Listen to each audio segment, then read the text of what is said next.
పాత్రికేయ మిత్రులందరికీ కూడా ముందుగా నమస్కారాలు మీ అందరికీ కూడా తెలియజేసుకుంటూ 2024 సంవత్సరంలో రాష్ట్ర చరిత్రలో ఎప్పుడూ చూడనటువంటి ఓటమిని సవిచూసినటువంటి వైఎస్ఆర్సీపీ పార్టీ నిరాశ నిస్పృహలతోటి కుట్రలు కుతంత్రాల ఎజెండాగా పులివెందుల సంస్కృతిని ఆంధ్రప్రదేశ్ రాష్ట్రమంతా కూడా తీసుకురావాలనేటువంటి ప్రయత్నంలో భాగంగానే ప్రాంతాల మధ్య మతాల మధ్య కులాల మధ్య చిచ్చు పెట్టాలనేటువంటి ప్రయత్నం.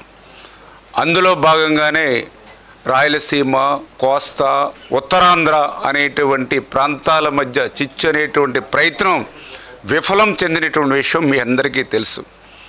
అదే రకంగా కలియుగ దైవం వెంకటేశ్వర స్వామి వారి ప్రసాదాన్ని సైతం అపవిత్రం చేయాలని చూస్తే మనం ఎవ్వరూ శిక్షించిన అవసరంలా. ఆ కలియుగ దైవం వెంకటేశ్వర స్వామి మొన్న ఎన్నికల్లో జగన్మోహన్ రెడ్డిని శిక్షించినటువంటి పరిస్థితి. ఏదైతే ఫాస్టర్ ప్రవీణ్, కడప ఫాస్టరు అభినయ్ ఇటువంటి వారిని అడ్డు పెట్టుకుని మతాల మధ్య చిచ్చు రాజేసి చలి కాసుకోవాలనేటువంటి జగన్మోహన్ రెడ్డి ప్రయత్నం కూడా బెడిసి కొట్టినటువంటి పరిస్థితి కూడా మొన్న మనం చూసాం. ఇటువంటి స్థితిలో ఇప్పుడు కులాల వంతు వచ్చింది గొడ్డల పార్టీకి. ఈ రకంగా ఈరోజు మళ్ళీ ఆ కులాల్లో సంబంధించినటువంటి నాయకుల్ని రెచ్చగొట్టడం, వాళ్ళ చేత తప్పులు చేయించడం, వాళ్ళని జైలుకి పంపించడం, తద్వారా వాళ్ళందరినీ కూడా జీవితాంతం తన చుట్టూ తిప్పుకోవడం.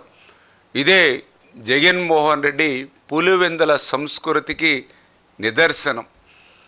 ఎందుకంటే మనం చూస్తూ ఉంటాం ఫ్యాక్షన్ చేసేటువంటి నాయకుడి దగ్గర ఉన్నటువంటి ఎవరైనా, ఏ అనుచరుడైనా హత్యలు చేసినా, దాడులు చేసినా, రౌడీజం చేసినా, గోండాయిజం చేసినా కొన్ని రోజులకి అతను ఏదైనా పరివర్తనం చెంది, అంటే భార్యో కుమారుడో ఆయనలో పరివర్తన కలగజేసి అరే ఇంకా చేసింది చాలు ఎందుకులే అని బయటకు వద్దామన్నా కూడా వచ్చేటువంటి పరిస్థితి ఉండదు. ఎందుకంటే బయటకు వస్తే తన వల్ల ఎవరైతే నష్టపోయారో వాళ్ళ చేతుల్లో హతమైపోయేటువంటి ప్రమాదం. అందుచేత ఇష్టం ఉన్నా లేకపోయినా ఒక్కసారి ఆ రొచ్చులో ఇరుక్కుంటే ఇంకా జీవితాంతం ఫ్యాక్షన్ నాయకుడి దగ్గర పనిచేయవలసిందే. అదే రకమైనటువంటి పరిస్థితి ఈరోజు జగన్మోహన్ రెడ్డి అటువంటి ఫ్యాక్షన్ సంస్కృతిని, పులివెందుల సంస్కృతిని ఈరోజు ఆ నేతల్లోనూ, ఆ వైసీపీ నేతల్లోనూ, కాపు నేతల్లోనూ అలవాటు చేసి ఆ రకంగా తప్పులు చేయించి నేరస్తులుగా మార్చుకొని వారిని జైలుకు పంపించి తద్వారా జీవితాంతం కూడా తన చుట్టూ ఉండేటువంటి విధంగానే ఎజెండాగా ఆ సంస్కృతిని అమలు చేస్తున్నటువంటి పరిస్థితి. దానికి ఉదాహరణే శ్రీలక్ష్మి, ఒక మంచి తెలివైనటువంటి ఐఏఎస్ ఆఫీసర్. అటువంటి ఆఫీసర్ సైతం వీళ్ళ మాటలు విని తప్పులు చేసి జైలుకి పోయి కోర్టుల చుట్టూ తిరుగుతూ ఇప్పటికీ తప్పనిసరి స్థితిలో ఈవేళ ఆ జగన్మోహన్ రెడ్డి పంచనే ఆయన కోటరీలోనే ఈరోజు శ్రీలక్ష్మి ఉండవలసినటువంటి పరిస్థితి వచ్చింది అని అంటే, మొన్ననే మనం చూస్తాం అంబటి రాంబాబు, ఆయన చేత తిట్టిస్తారు, దాడులు చేయిస్తారు, జైలుకు పంపుతారు. మరి ఇంకా జీవితంలో ఇంకెప్పుడు కూడా జగన్మోహన్ రెడ్డిని వదిలి బయటికి వచ్చేటువంటి పరిస్థితి లేకుండా ఆయన్ని బందీగా చేసేటువంటి పరిస్థితి ఆ కేసుల ద్వారా, ఆ యొక్క జైలు జీవితం ద్వారా. మీ అందరికీ తెలుసు పేర్ని కృష్ణమూర్తి అంటే ఒక గౌరవమైనటువంటి కుటుంబం వ్యక్తి పేర్ని కృష్ణమూర్తి గారంటే. అటువంటి గౌరవప్రదమైనటువంటి కుటుంబంలోంచి వచ్చిన వ్యక్తి నాని. ఆయన చూసాం మనందరం కూడా ఎప్పుడూ కూడా ఇంట్లోంచి బయటికి రానిటువంటి మహిళలు కూడా కేసుల్లో చిక్కుకునేటువంటి పరిస్థితి తెలివితేటలుగా జగన్మోహన్ రెడ్డి ఆ కుటుంబానికి కల్పించినటువంటి పరిస్థితి. ఇంకా జీవితాంతం జగన్మోహన్ రెడ్డికి ఆ పేరునని ఊడిగం చేయవలసిందే. అట్లా ఊడిగం చేయలేకపోతే తన చేతిలో ఉన్నటువంటి వాళ్ళ కేసుల చిట్ట ఈ జగన్మోహన్ రెడ్డి ఇప్పుతాడు. అంటే ఈ రకంగా ఆయన ఒక ఫ్యాక్షన్ సంస్కృతి ఏదైతుందో 1 by 1 ఒక్కొక్కటి ఈ రాష్ట్రంలో అమలు చేసుకుంటూ, నేను కూడా చూశాను గుడివాడ అమర్నాథ్. ఎందుకంటే నేను కూడా విశాఖపట్నంలో నేను కూడా చదువుకున్నాం. అప్పుడు వాళ్ళ తండ్రి గురునాథరావు ఆయన కూడా ఒక మంత్రిగా చేశారు, ఒక ఎమ్మెల్యేగా ఆయన కూడా ఒక మంచి గౌరవప్రదమైనటువంటి వ్యక్తిగానే ఆ రోజు ప్రజల్లో గుర్తింపు పొందినటువంటి వ్యక్తి. అటువంటి గౌరవ కుటుంబంలోంచి వచ్చిన వ్యక్తి అమర్నాథ్ని ఈరోజు ఏ రకంగా తయారు చేశారు జగన్మోహన్ రెడ్డి. ఒక యువకుడు, ఉత్సాహవంతుడు, చదువుకున్నటువంటి వాడు, అటువంటి వాడి బంగారు భవిష్యత్తును నాశనం చేసేటువంటి విధంగా నేతల్ని తిట్టించడం, బూతులు మాట్లాడించడం, అది కూడా సాటి కాపుల మీద దాడి చేయించడం, పవన్ కళ్యాణ్ గారిని తిట్టించడం, దానితో ఒక యువకుడు అతని జీవితం కూడా ఒక విలన్గా ఈరోజు రాష్ట్రంలో జగన్మోహన్ రెడ్డి మార్చేసినటువంటి పరిస్థితి. నిన్నగాక మొన్న మనం కూడా చూసాం. అంటే కాపు నేత కాకపోయినప్పటికీ కారుమూరి మా జిల్లా, ఆయన చేత కూడా తప్పులు చేయించాడు. నిన్న మొన్న జైలుకి వాళ్ళ అబ్బాయిని పంపించాడు. ఈయన కూడా రేపో మాపో వెళ్ళేటువంటి పరిస్థితి జగన్మోహన్ రెడ్డి కల్పించాడు. అంటే ఈవేళ ఆంధ్రప్రదేశ్ రాష్ట్ర చరిత్రలో మనం చూస్తే నేరస్తులను తయారు చేసేటువంటి కర్మాగారం ఇవాళ వైఎస్ఆర్సీపీ పార్టీ, నేతలను తయారు చేసేటువంటి కర్మాగారం తెలుగుదేశం పార్టీ. ఈరోజు వైఎస్ఆర్సీపీ నేతలను, ఇవాళ వైఎస్ఆర్సీపీ కాపు నేతలను బూతు నేతలుగా, రోత నేతలుగా మార్చి వాళ్ళ జీవితాల్ని నాశనం చేస్తున్నటువంటి జగన్మోహన్ రెడ్డి యొక్క కబంధ హస్తాలు, ఆయన యొక్క వైఖరిని ఈవేళ గుర్తుపెట్టుకోమని తోటి కాపు సోదరులను కూడా మీ ద్వారా కూడా తెలియజేసుకుంటూ ఉన్నా.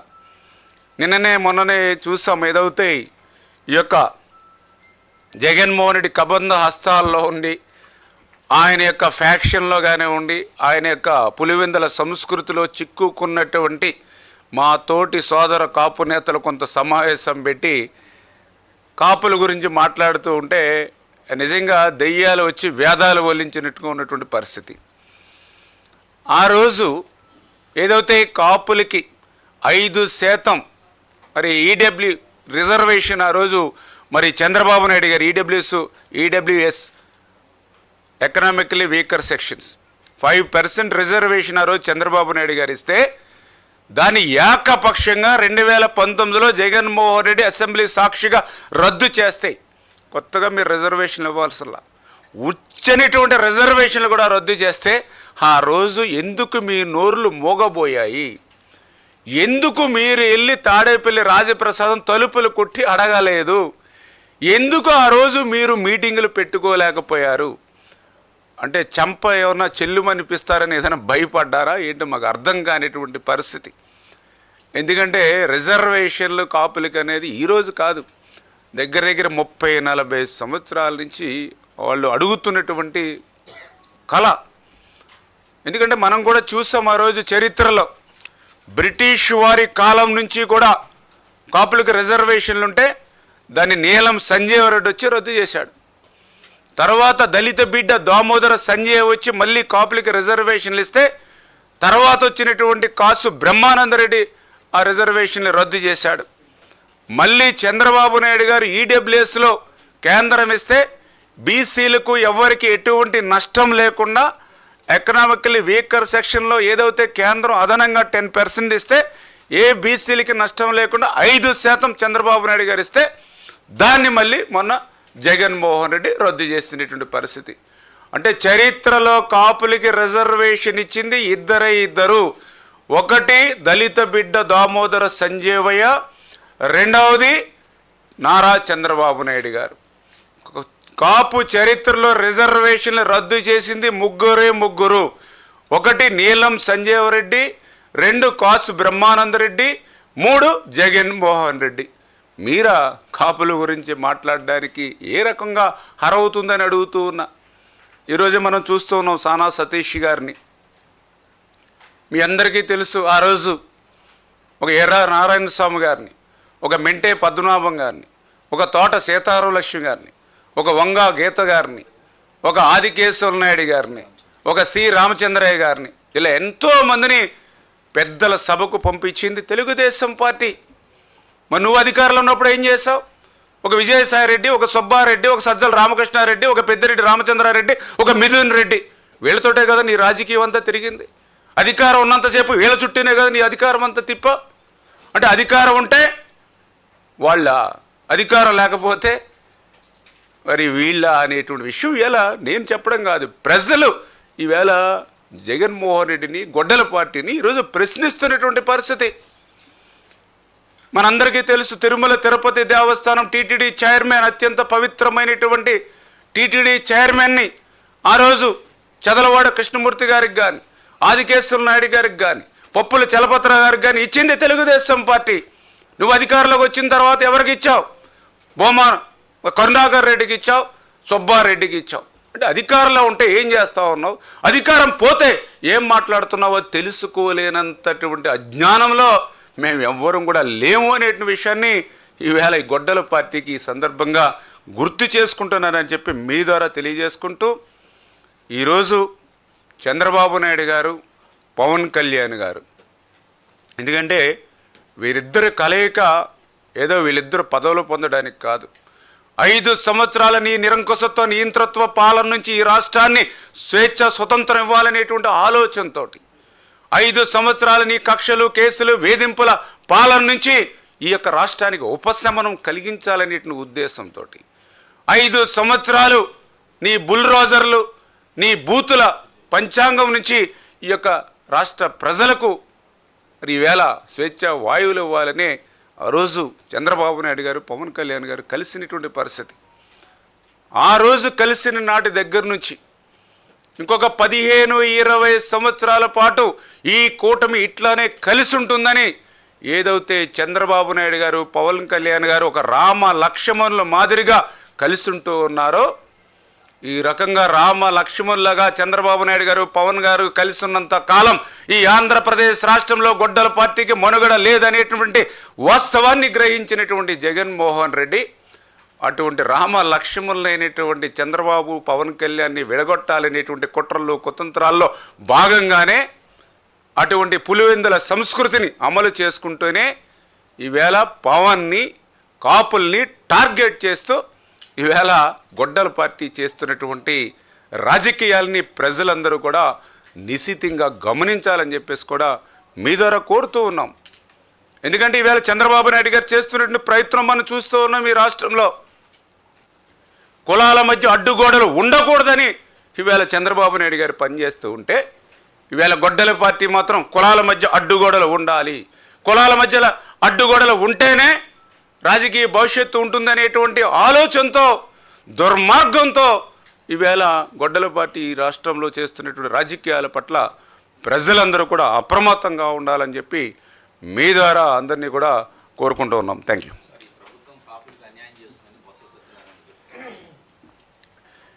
మేము అదే చెప్పాం. ఏదైతే ఇప్పుడు వీళ్ళందరూ కూడా ఒక ఫ్యాక్షన్ సంస్కృతి, ఏదైతే ఈ యొక్క పులివెందుల సంస్కృతిలో చిక్కుకున్నటువంటి బాధితులు వీళ్ళందరూ కూడా చెప్పాలని అంటే, వాళ్ళు ఇంకా బయటికి రాలేరు. ఇంకా జగన్మోహన్ రెడ్డి జపము, జగన్మోహన్ రెడ్డి ఎజెండా అమలు చేసుకోవాల్సిందే. వాళ్ళ జీవితాంతం కూడా అదే రకమైనటువంటి పరిస్థితి. ఏదైతే ఇప్పుడు చాలా క్లియర్గా మనం చెప్పాం, 5 సంవత్సరాలు వాళ్ళు అధికారం ఇచ్చారు, 151 సీట్లు ఇచ్చారు, 50% సీట్లు ఇచ్చారు. మరి అధికారంలో ఉన్నటువంటి 5 సంవత్సరాలు ఆ రోజు కరివేపాకుల మాదిరిగా మరి కాపుల్ని వాడుకుని వదిలేసినటువంటి పరిస్థితి మీది.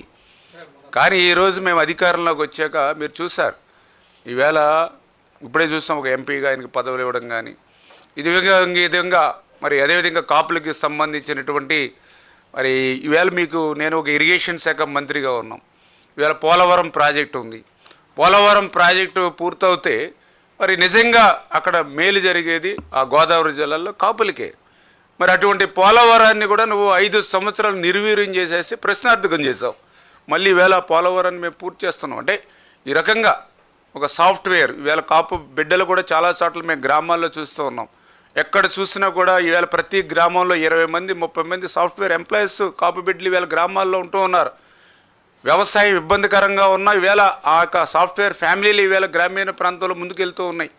అటువంటి సాఫ్ట్వేర్ని ఈవేళ మీరు చూశారు. ఈవేళ గతంలో సాఫ్ట్వేర్ అవుతే ఈవేళ క్వారంటైన్ వ్యాలీ అని పెట్టి ఈవేళ ఉద్యోగ ఉపాధి అవకాశాలు ఇవ్వడం కానీ, అంటే ఈ రకంగా ఈ యొక్క 2 ఏళ్ల కూటమి పాలనలో నేరుగానే కాకుండా ఇండైరెక్ట్గా కూడా ఉద్యోగ ఉపాధి అవకాశాలు పెంపొందించేటువంటి విషయంలో కూడా ఈవేళ కాపు యువత కూడా ఈరోజు లబ్ధి చెందుతున్నటువంటి పరిస్థితి.